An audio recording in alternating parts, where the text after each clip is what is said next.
Assalamualaikum warahmatullahi wabarakatuh.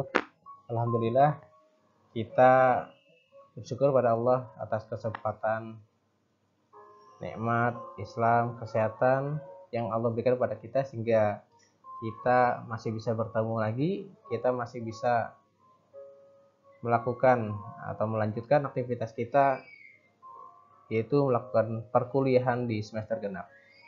Pada semester ini saya mengampu mata kuliah media pembelajaran berbasis ICT. Hal-hal yang akan kita bahas di semester ini atau pada mata kuliah ini adalah hal-hal yang berkaitan dengan media pembelajaran, terlebih lagi media pembelajaran yang sering digunakan di masa pandemi ini. Oke, kita langsung saja mengetahui apa itu media pembelajaran. Pembelajaran adalah segala sesuatu yang dapat digunakan untuk menyalurkan pesan atau bahan pembelajaran sehingga dapat merangsang perhatian, minat, pikiran, dan perasaan. Menurut Gerlach dan Ellie, media belajar merupakan alat-alat grafis, fotografis, atau elektronis untuk menangkap, memproses, dan menyusun kembali informasi visual atau verbal. Dengan demikian, media pembelajaran dapat kita simpulkan bahwa alat, bahan, atau segala sumber daya yang digunakan untuk menyampaikan materi-materi pelajaran dari guru kepada murid dalam proses kegiatan pembelajaran. Fungsi media pembelajaran secara umum, media pembelajaran memiliki fungsi yang pertama, fungsi atensi, yaitu media pembelajaran berfungsi untuk menarik perhatian siswa agar semakin berkonsentrasi dan memusatkan perhatian pada isi materi pelajaran. Yang kedua, fungsi afeksi, yaitu kenyamanan siswa ketika belajar atau membaca. Misalnya, media pembelajaran yang menyajikan teks bergambar itu jauh membuat siswa merasa lebih nyaman ketika belajar atau membaca. Yang ketiga, fungsi kognisi, yaitu mempermudah memahami dan mengingat informasi. Terkadang siswa mengingat materi atau memahami materi itu susah, oleh karena itu dia butuh media agar dia bisa memahami dan mengingat informasi, agar bisa melekat di otaknya. Fungsi kompensatoris, yaitu mengakomodasi, membantu siswa yang lemah atau lambat menerima pelajaran yang disajikan secara verbal atau teks. Khusus, media pembelajaran memiliki fungsi yang pertama menarik perhatian siswa. Dengan media pembelajaran yang menarik tentunya suasana kelas akan lebih fresh, akan lebih segar, dan siswa dapat lebih berkonsentrasi, terlebih ketika media pembelajaran yang digunakan bersifat unik dan menarik. Yang kedua, memperjelas penyampaian pesan. Dalam pelajaran, terkadang ada hal-hal yang masih bersifat abstrak, yang sulit bila dijelaskan secara lisan. Dengan media pembelajaran, misalnya melalui video, gambar, ataupun kerangka manusia tiruan, siswa akan lebih jelas memahami apa yang dijelaskan oleh guru di kelas. Kemudian yang ketiga, mengatasi keterbatasan ruang, waktu, dan biaya. Ketika menjelaskan tentang misalnya hewan-hewan karnivora, tidak mungkin rasanya kita membawa harimau ke dalam kelas, membawa singa atau buaya, yang justru ini malah akan membuat takut siswa. Tetapi dengan media pembelajaran seperti gambar atau video, siswa bisa lebih mengerti apa yang dimaksudkan oleh guru walaupun belum melihat bentuk objeknya secara langsung. Yang keempat, menghindari kesalahan tafsir.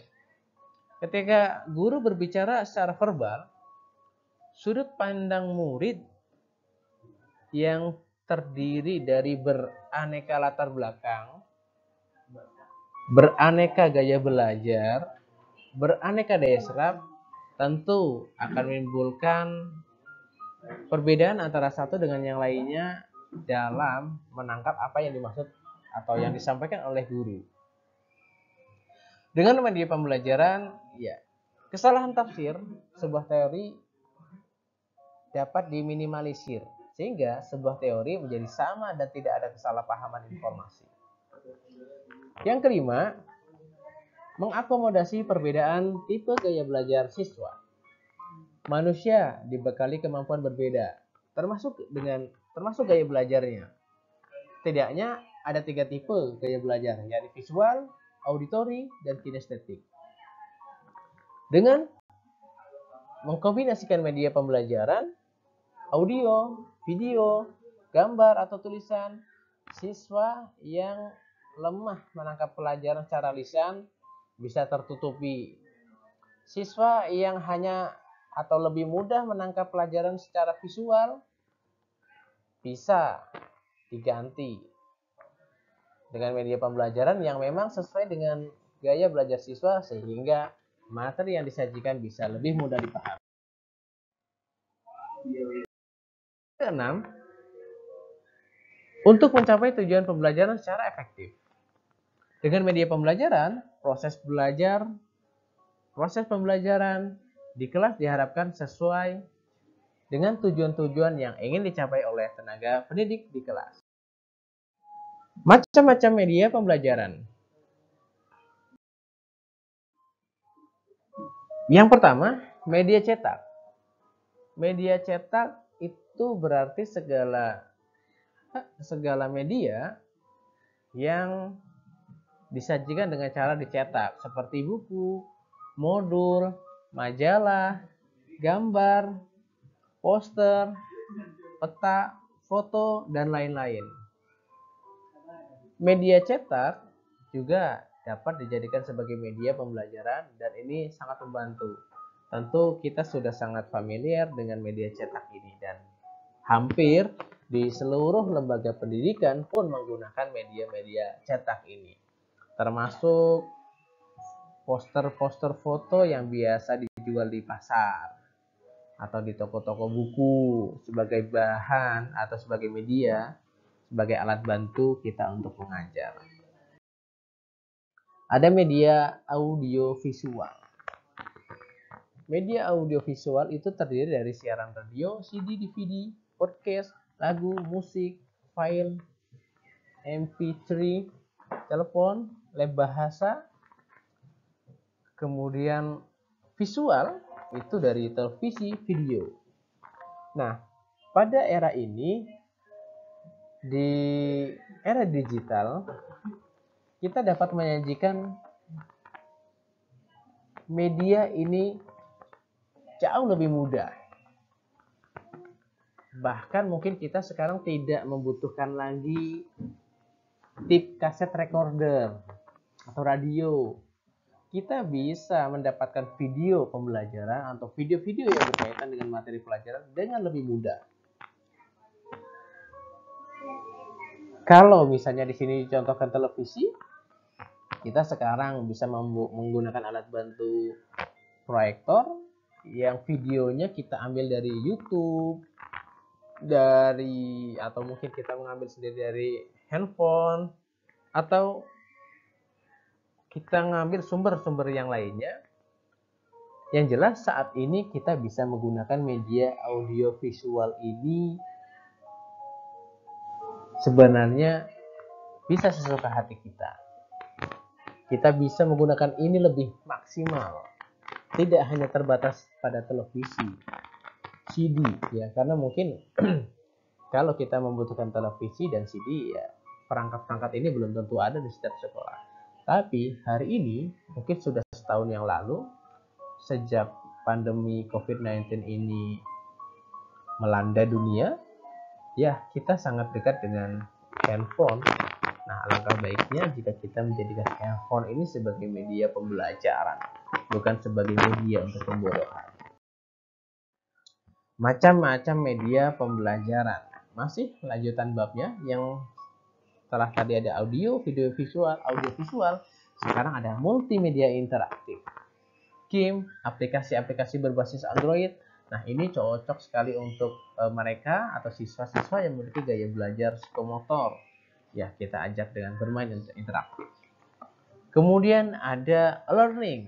Nah, learning ini tentu kita sudah sangat mafhum dengan media ini, ya karena akhir-akhir ini di era pandemi COVID ini ya banyak berbagai macam vendor learning ya, mulai dari yang diluncurkan secara gratis, berbayar, dan yang lain-lain. Kita bisa belajar melalui e-learning ini seperti layaknya kelas biasanya, hanya saja ini bersifat maya atau virtual. Kemudian media realia. Realia ini seperti tumbuhan, bebatuan, pepohonan, mata uang, dan lain-lain. Kita bisa belajar sesuatu melalui media yang memang real. Ya, misalnya dengan membawa anak-anak keluar ruangan, ke hutan jika ingin mengetahui tentang tumbuh-tumbuhan, ke daerah-daerah yang ada bebatuan jika kita ingin mengenal benda-benda mati, batu, pepohonan, dan lain-lain. Tentu media ini, keseluruhan media ini akan menjadikan pembelajaran jauh lebih menarik, jauh lebih menyenangkan,